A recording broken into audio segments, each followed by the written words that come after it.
네, 하루 잘 보내셨습니까? 예, 상영제님께서 다리를 여기 옆으로 이렇게 서시더라고요.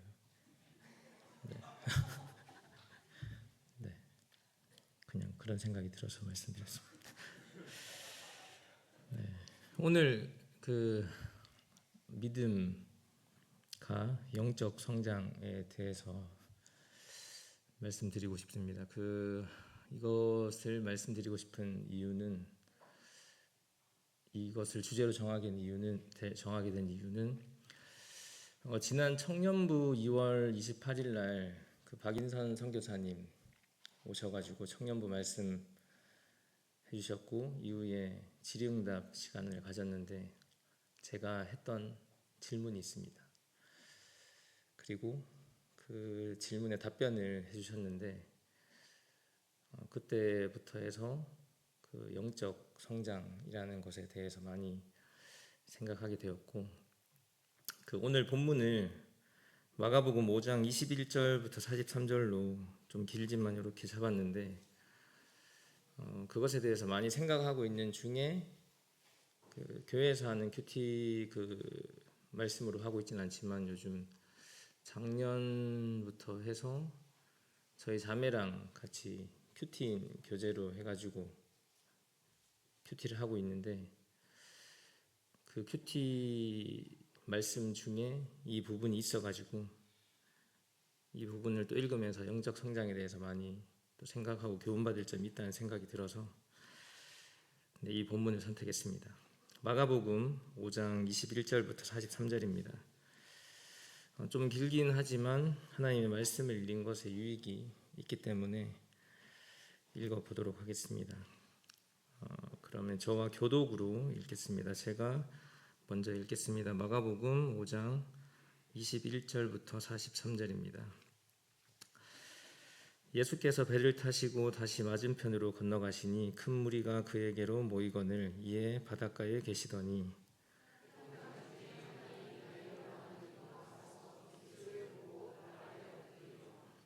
간곡히 구하여 이르되 내 어린 딸이 죽게 되었사오니 오셔서 그 위에 손을 얹으사 그로 구원을 받아 살게 하소서 하거늘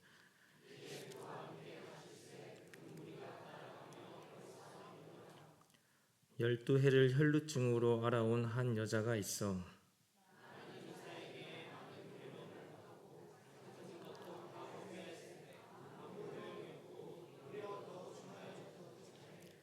예수의 소문을 듣고 무리 가운데 끼어 뒤로 와서 그의 옷에 손을 대니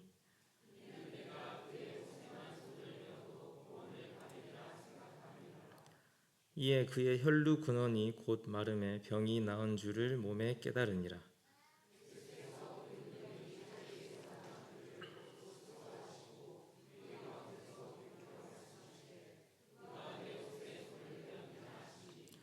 제자들이 여짜오되 무리가 에워싸 미는 것을 보시며 누가 내게 손을 대었느냐 물으시나이까 하되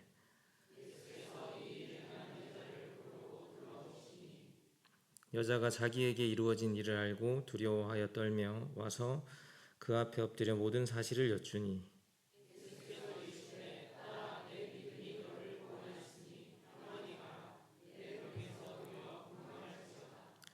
아직 예수께서 말씀하실 때에 회당장의 집에서 사람들이 와서 회당장에게 이르되 당신의 딸이 죽었나이다 어찌하여 선생을 더 괴롭게 하나이까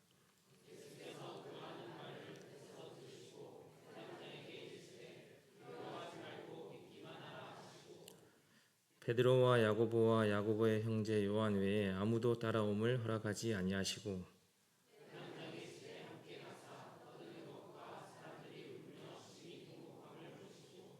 들어가서 그들에게 이르시되 너희가 어찌하여 떠들며 우느냐 이 아이가 죽은 것이 아니라 잔다 하시니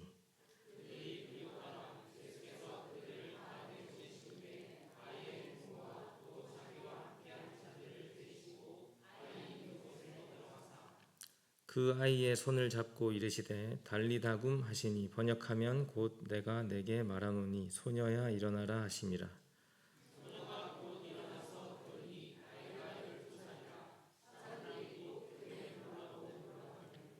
예수께서 이 일을 아무도 알지 못하게 하라고 그들을 많이 경계하시고 이에 소녀에게 먹을 것을 주라 하시니라. 방금 읽은 부분에 대해 간단히 정리하면 당시 회당장이었던 야이로가 예수님께 찾아와서 죽게 된 자신의 어린 딸을 살려달라고 간구하는 장면이 나옵니다. 그리고 그 간구를 들으시고 예수님께서는 야이로의 집으로 가시던 중에 혈루증을 앓던 여인이 고침을 받는 사건이 나옵니다. 이 일로 인해서 야이로의 집으로 가는 시간이 지체되고 있었습니다. 이렇게 지체되고 있는 중에 회당장 야이로의 집 사람들, 그 종들이 와서 딸이 죽었다는 소식을 전하게 됩니다. 이 상황에서 예수님께서는 두려워하지 말고 믿기만 하라 라고 말씀하셨고 야이로의 집으로 가셔서 야이로의 딸을 살리시는 장면이 나옵니다. 야이로는 본문 말씀에 나오는 일련의 사건들을 겪으면서 하나님이 어떠한 분이신지 경험함으로 믿음을 가지게 되었을 뿐 아니라 영적 성장도 일어났을 것이라 생각합니다. 회당장 야이로가 겪은 사건을 통해서 믿음과 영적 성장에 대해 함께 생각해보는 시간이 되길 원합니다. 첫 번째로 믿음과 영적 성장을 이루기 위해서 하나님께 나아가야 한다는 것입니다. 21절을 보시면 예수님께서 배를 타시고 맞은편으로 건너가셨는데 큰 무리가 모였음을 알 수 있습니다.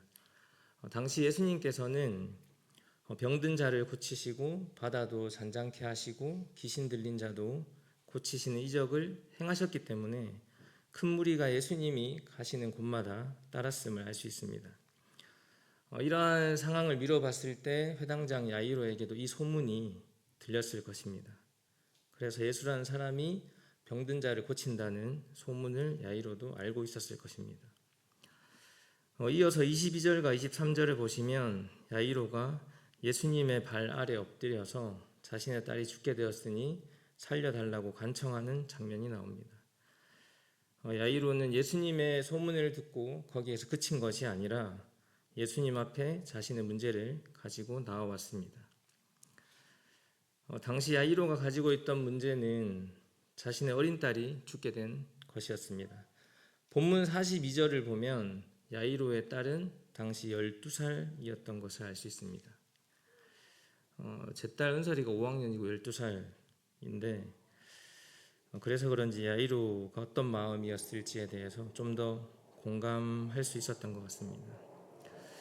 12살의 어린 딸이 죽게 되면 그 아버지로서는 어떤 작은 슬픔이 아니라 그 인생 전체가 무너지는 그런 기분이었을 것입니다. 그리고 그런 상황에서 딸을 살리기 위해 할 수 있는 모든 방법을 동원해서 해봤을 것입니다. 그리고 딸을 살릴 수만 있다면 어떤 것을 바쳐서라도 그 딸을 살리기 위해 노력했을 것입니다. 그런데 그 모든 방법을 다 동원해봤지만 당시 딸은 죽어가고 있는 상태였던 것입니다. 그런 상황에서 야이로는 소문에 의지해서 예수님 앞에 나온 것입니다. 야이로가 하나님께 나오기 위해서는 두 가지가 필요했습니다. 먼저는 자신의 한계를 인정하는 것이 필요했습니다. 자신이 할 수 있는 일이 아니다라는 것을 인정하는 것이 필요했고, 다른 하나는 회당장이라는 직책을 맡고 있던 야이로가 자신의 체면과 지위를 내려놓는 것이 필요했을 것입니다. 당시 회당이라는 공간은 유대 공동체의 중심 공간이었다고 합니다. 그래서 이곳에서 회당장은 예배 그리고 제반 업무, 율법 교육 이런 것들을 담당하는 사람이었다고 합니다. 그래서 당시 덕망이 높은 직책이었다고 합니다. 그래서 인정받고 존경받는 그런 사람 중에 한 명이었을 것이라 합니다. 그런데 이런 종교적인 지도자층에 속하는 야이로가 예수님 발 앞에 발 아래에 엎드려서 간구를 했다는 것입니다. 23절에 간곡히 구하여라는 표현이 나오는데 원어로는 파라칼레이라고 합니다. 이것은 한 번, 두 번에 그친 것이 아니라 계속해서 반복해서 매달리며 부탁했다는 것을 의미한다고 합니다.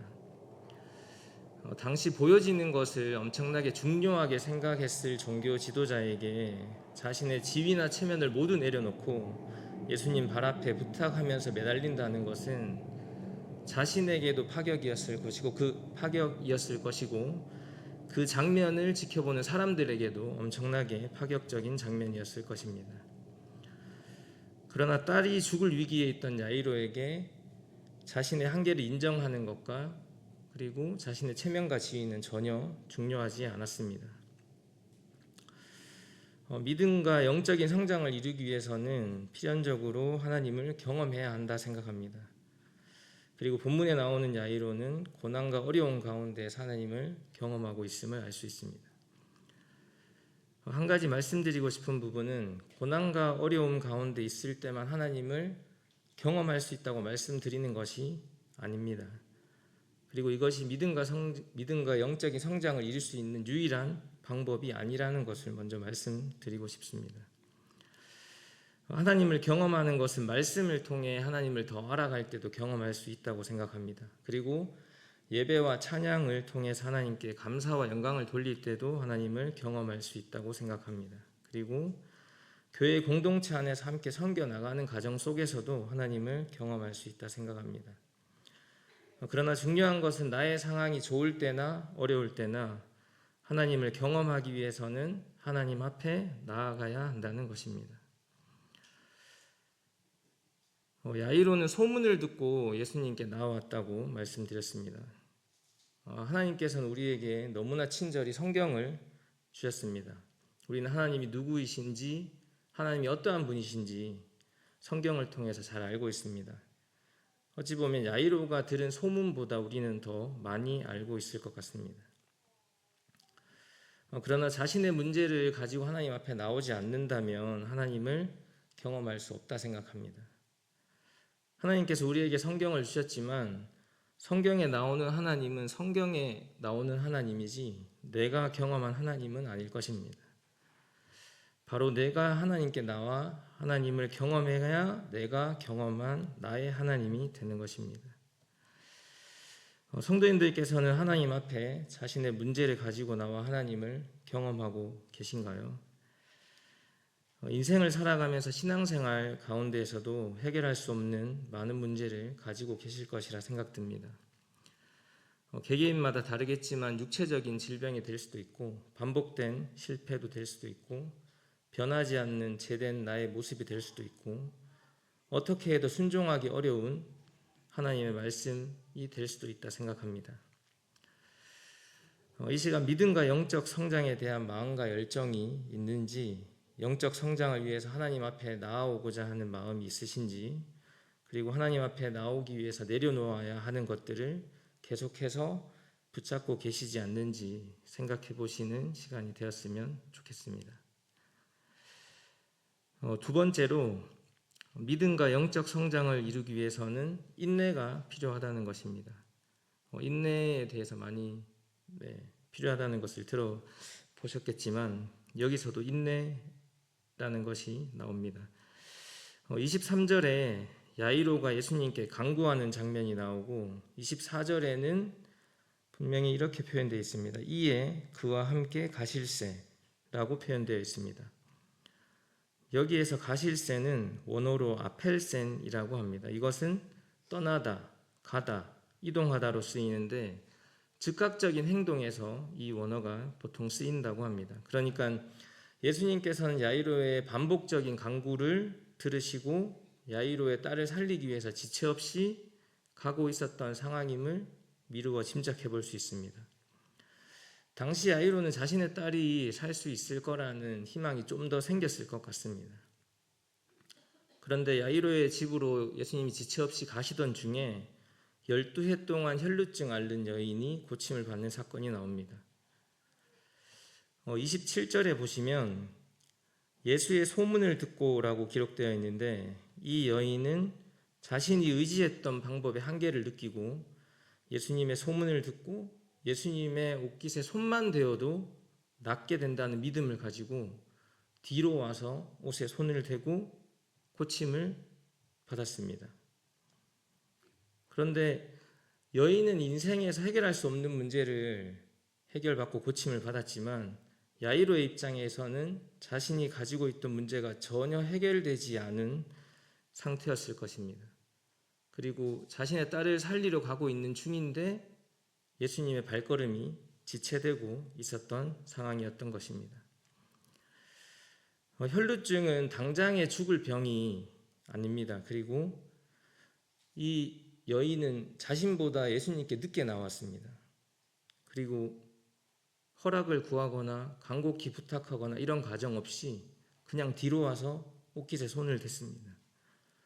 당시 야이로는 시간이 지체됨으로 힘든 것도 있었겠지만 자신의 생각과 맞지 않음으로 인해서 더 힘들었지 않을까 하는 생각이 들었습니다.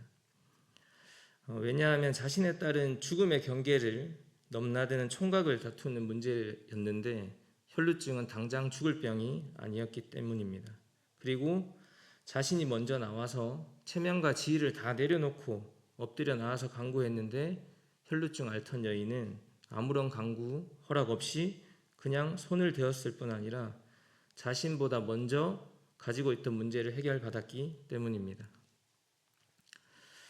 예수님께서 누가 내 옷에 손을 대었느냐 말씀하시고 손을 댄 사람을 찾으시고 여인이 예수님께 엎드려 나와서 사실을 얘기하고 예수님은 또 그 여인에게 딸아 내 믿음이 너를 구원하였으니 평안히 가라 내 병에서 놓여 건강할지어다. 이렇게 말씀하시는 시간이 절대적으로 긴 시간은 아니었겠지만 야이로의 인생에서는 가장 애간장이 타는 시간이었을 것이며 가장 또 길게 느껴지는 인내의 시간이었을 것이라 생각합니다. 기본적으로 인내는 내가 하기 싫은 것, 좋아하지 않는 것을 참는 것이기 때문에 인내입니다. 그러니까 힘든 것입니다. 현 시대를 살아가는 우리도 하나님이 일하시지 않는 것처럼 느껴지는 시간이 많이 있을 거라 생각합니다. 인간적으로 어떻게 생각해봐도 내 앞에 놓인 문제가 훨씬 어려운 문제이고 시급한 문제인데 다른 성도의 필요를 먼저 채우실 수도 있을 것입니다. 내 앞에 놓인 문제가 해결되지 않고 어려움 속에 있는데 다른 이의 필요를 채우시는 것을 보면서 어떻게 기분 좋게 그것을 바라만 보고 있을 수 있겠습니까? 하나님께서 나의 문제를 가지고 나왔을 때 때에 따라 금방 응답해 주시는 경우도 있겠지만 많은 경우는 우리에게 인내를 요구하실 것입니다. 그러나 중요한 것은 이 인내의 시간을 어떻게 통과하느냐라는 생각이 듭니다. 도대체 언제입니까? 왜 아직 응답하지 않으십니까? 하나님 왜 나의 문제에는 응답하지 않으십니까? 왜 나에게 이런 고난을 주셨습니까? 라는 질문을 하나님께 하는 거 당연하다 생각합니다. 그러나 우리는 왜 나에게, 왜 나만 이라는 생각에 매몰되어서는 안 될 것이라 생각합니다. 그러한 생각에서 빠져나와서 응답하지 않으심에도 하나님께서는 지금도 일하고 계시는 분이며 나의 문제도 모두 알고 계실 뿐 아니라 선하게 일하실 하나님이라는 믿음을 가지고 하나님을 신뢰하는 마음으로 인내하는 과정을 통과하는 것이 필요하다 생각이 듭니다. 이러한 인내의 과정이 하나님께서 연단하시는 것이 우리를 연단하시는 것이며 우리에게는 믿음과 영적인 성장이 되는 시간임을 기억해야 할 것입니다. 세 번째로 믿음과 영적 성장을 이루기 위해서 절망적인 상황이라 할지라도 하나님의 말씀을 의지하는 것이 필요하다는 것입니다. 34절을 보시면 예수님께서 딸아 내 믿음이 너를 구원하였으니 평안히 가라 내 병에서 놓여 건강할지어다 라고 말씀하셨고 이어서 35절에는 아직 예수께서 말씀하실 때에 회당장의 집에서 사람들이 와서 당신의 딸이 죽었나이다 어찌하여 선생을 더 괴롭게 하나이까 라고 기록되어 있습니다. 아까 말씀드린 것처럼 야이로는 예수님께서 혈루증 앓던 여인에게 말씀하고 계시는 시간 이 옆에서 기다려야 하는 시간이 참을 수 없을 만큼 힘든 시간이었을 것입니다. 그런데 예수님께서 아직도 말씀하시고 있는 중에 그 와중에 회당장의 집 사람들이 와서 자신의 딸이 죽었다는 소식을 전한 것입니다. 인간적으로 생각했을 때는 예수님이 지체하지 않았다면 혈루증 앓던 여인이 고침받는 사건이 없었다면 내 딸이 안 죽을 수 있지 않았을까, 이런 생각이 들지 않았을까 하는 생각도 들었습니다. 야이로는 딸이 죽었다는 절망적인 소식을 들었을 때 그 절망이 그 야이로를 지배했을 것이고, 다시는 살아있는 딸을 볼 수 없다는 생각을 했을 것입니다. 그리고 딸이 죽었다는 소식은 예수님에 대한 믿음을 포기할 만한 충분한 이유가 될 수 있었습니다. 자신의 지위, 체면을 내려놓고 예수님께 나와왔으니까 난 할 만큼 다 했다 라고 생각했을지도 모르겠습니다.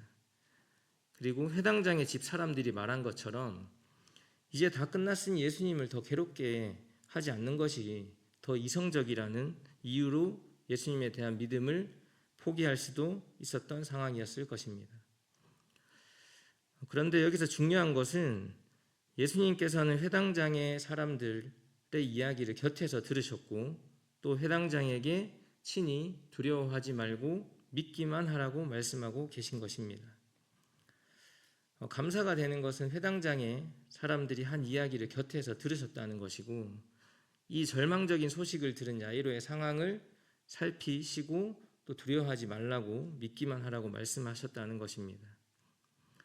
스스로 해결할 수 없는 자신의 문제를 가지고 온 야이로에게 예수님께서는 그 야이로의 믿음을 붙잡아 주시기 위해서 두려워하지 말고 믿기만 하라고 말씀해 주셨다는 것입니다. 그런데 생각해보면 예수님께서 하신 말씀은 아이러니하게도 믿음을 붙잡아 주시기 위한 것인데도 또 믿음을 요구하시는, 어떻게 보면 현실과는 괴리가 있는 말씀입니다. 인간적인 눈으로 봤을 때 이미 죽었는데 도대체 뭘 더 믿으라는 거냐, 이런 생각과 원망이 들지 않을 수 없는 상황이었을 거라 생각합니다. 이미 실패했는데 믿기만 하라, 이미 불합격했는데 믿기만 하라, 이런 것보다 훨씬 더 절망적인 상황이지 않았을까 생각됩니다. 여기에서 요구하시는 믿음은 생명과 죽음을 주관하시는 분임을 믿으라는 것입니다. 39절 말씀을 보면 너희가 어찌하여 떠들며 우느냐, 이 아이가 죽은 것이 아니라 잔다 라고 하십니다. 예수님에게 있어서 죽음은 잠자는 것에 불과하다는 것입니다. 그러니까 절망 속의 현실에서 벗어나 너의 생각을 뛰어넘는 나를 믿어라, 이렇게 말씀하고 계시는 것입니다. 그리고 우리가 한 가지 더 기억해야 할 것은 이렇게 절망적인 상황이라 할지라도 예수님께서, 그리고 하나님께서는 우리를 놓으신 것이 아니라 나의 곁에서 계속해서 말씀하고 계시는 분이라는 것입니다. 삶을 살다 보면 어려운 가운데 하나님을 신뢰함으로 겨우 인내하고 있는 상황에서 그 상황이 개선되기보다는 더 나빠지는 순간이 올 수도 있을 것입니다. 그러한 상황에서 하나님께서는 너의 계산을 뛰어넘는 창조주인 나를 믿으라고 우리에게 더 큰 믿음을 요구하실 수 있다는 것입니다. 야이로가 두려워 말고 믿기만 하라고 말씀하셨을 때 어떤 말을 했다고 기록되어 있지 않습니다. 그렇지만 알 수 있는 것은 예수님과 함께 집으로 갔다는 것입니다. 절망적인 소식을 들었지만 믿음을 포기하는 선택을 하지 않고 예수님과 함께 자신의 딸이 있는 집으로 갔다는 것입니다. 그리고 예수님께서는 죽은 딸에게 달리다굼이라 말씀하시며 딸이 살아나는 것을 경험하게 됩니다. 성장을 하기 위해서는 고통과 인내가 필요합니다. 믿음과 영적인 성장도 동일하다고 생각됩니다. 오늘 말씀드린 세 가지, 하나님께 나아가는 것, 그리고 인내하는 것, 절망적인 상황에서 하나님의 말씀을 의지하는 것, 이건 모두 고통이 따르는 일이라 생각이 듭니다. 야이로는 이 시간들을 고통 가운데 견딤으로써 믿음과 영적 성장이 분명히 일어났을 것입니다. 그리고 예수님에 대한 믿음이 병을 고친다는 소문으로 붙잡아 보는 믿음이었다가 병든 자를 고치는 능력이 있으신 분이었다가, 그리고 나의 죽은 딸도 살리시는 생명의 주관자로 예수님에 대한 믿음이 성장했을 것입니다. 서두의 영적 성장에 대해 생각하게 된 계기를 박인선 선교사님께 했던 질문과 형제님께서 해주신 대답 때문이라고 말씀드렸는데, 그 부분에 대해서 좀 더 말씀드려 보겠습니다. 제 질문의 배경부터 말씀드리면 형제님의 말씀을 들었을 때 상당히 그 이성적이고 직관적이고 현실적이고 그 흔히 말해 T적 성향이 짙다라는 생각을 저는 했습니다. T적 사고는 감정보다 이성, 효율이 우선시되는 그런 사고방식입니다. 이렇게 생각하게 된 거는 반도체 회사에 근무하신 것도 있고, 그리고 반도체 회사에서 술을 먹지 않기 위해서 내가 다른 어떤 일을 계획해서 잘 해야 될까 뭐 이런 간증들을 하셨는데, 저분은 분명 T적인 분이시다 라는 생각이 들더라고요. 그런데 형제님께서 좋은 직장을 그만두시고 선교사로 순종하시고 또 자매님의 얼굴을 한 번도 못 보고 결혼을 결심하셨다, 그런 말씀을 하시더라고요. 그래서 저는 어떻게 그런 결심을 할 수 있을까라는 생각이 들어가지고, 근데 이 질문을 어떤 질문을 했냐면, 그 선교사로 순종하는 것, 그리고 자매님과 얼굴 한 번 안 보고 결혼하는 것, 이게 작은 문제가 아닌데 어떻게 그렇게 결단하실 수 있으셨습니까? 제 기억이 지금 정확하지 않을 수도 있지만 그런 식의 질문을 했을 것입니다. 근데 제가 이 질문을 왜 드렸는지에 대해서 좀 생각해 보니까, 나도 나중에는 하나님을 크게 신뢰하고 믿음으로 형제님과 같은 순종, 지금의 나로서는 할 수 없는 것에 순종하고자 하는 마음, 어떻게 하면 순종하셨는지 그런 것들이 궁금했던 것 같습니다. 그래서 질문을 드렸습니다. 저는 뭔가 큰 계기나 어떤 특정한 사건, 그런 것들이 있었을 거라고 생각했는지 모르겠습니다. 그런데 형제님은 말씀은 작은 순종으로 영적 근육을 만들고 조금 더 커진 순종으로 영적 근육을 더 커지게 만드는 훈련, 그 훈련을 통해서 더 큰 순종을 할 수 있다, 이렇게 말씀하셨습니다. 물론 형제님의 말씀하시는 것이 완전 모든 것에 대한 정답이다 이런 것은 아니지만 너무 공감되는 말씀이었고, 저는 뭐 작은 것을 순종함으로 영적인 근육을 단련시켜야 된다 이런 생각을 많이 안 하고 살고 있던 중에, 그럼에도 어떤 더 큰 순종을 하는 그런 모습을 생각하고 있던 중에 그런 말씀을 들으니까, 작은 것에 순종해서 영적 근육을 만드는 것, 그래서 더 큰 순종을 하는 것, 그러려면 영적 성장을 해야 된다, 뭐 이런 생각으로 그런 생각을 하게 되었습니다. 근육이라는 표현을 형제님께서 쓰셨는데, 저는 근육에 사실 예전에는 관심이 많아가지고 그 트레이닝 원리 중에 혹시 가부아의 원리, 가장 중요한 원리가 가부아의 원리인데, 쉽게 설명하자면 혹시 이두근, 여기 근육인데 이 근육을 크게 만들려면 그냥 허공에 대고 계속 이건을 이렇게 만 번을 한다 해도 여기 근육 커지지 않습니다.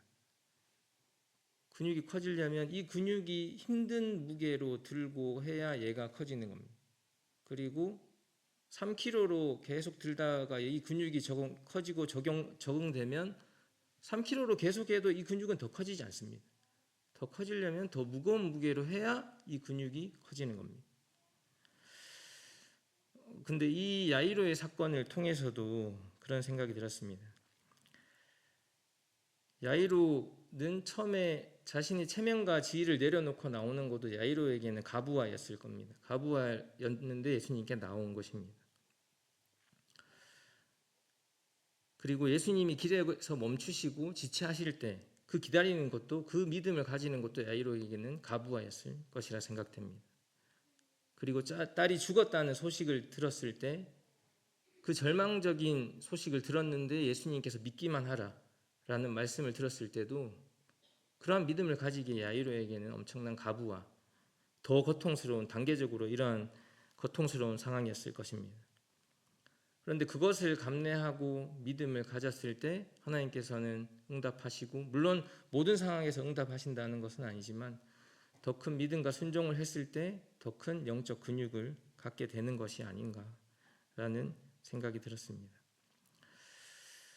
영적 성장은 꼭 해야 되는 건가요? 이런 질문을 가지고 계신 분도 있을 거라 생각하고, 저도 예전에는 꼭 해야 되나 이런 생각을, 교회 잘 나오고 그냥 있다가 하면 되지 이런 생각을 했던 적도 있는 것 같은데, 잘 알고 계시겠지만 아기가 출생 이후에 자라는 것처럼 영적 출생, 거듭나고 난 다음에 자라는 것은 지극히 정상적인 과정입니다. 정상적인 가정이기 때문에 하나님께서는 거듭난 이후에 우리의 영적 성장 또한 당연히 바라고 계실 겁니다. 그리고 영적 성장의 과정을 통해서 우리는 하나님을 경험하게 되고 하나님과의 더 친밀한 관계를 갖게 되고 그로 인해서 하나님의 영광을 담는 그릇이 되고 하나님께 영광을 돌리는 더 큰 영광을 돌리는 자가 될 수 있을 거라 생각이 듭니다. 그리고 마지막으로 우리는 영적 성장에 대해서 사모하고 원하는 마음을 가지고 계속해서 그것을 노력해 나가야 한다는 생각이 들었습니다.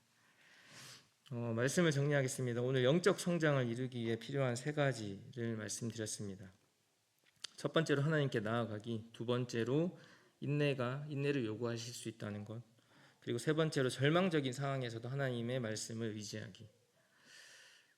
고난 가운데 영적 성장을 하기 위해서 고통과 인내가 필요한 이거 결코 쉬운 일이 아는 일이라 생각합니다. 그러나 우리가 계속해서 사모하고 그것들을 향해 그 방향을 향해 살아가야 할 것이라 생각이 듭니다.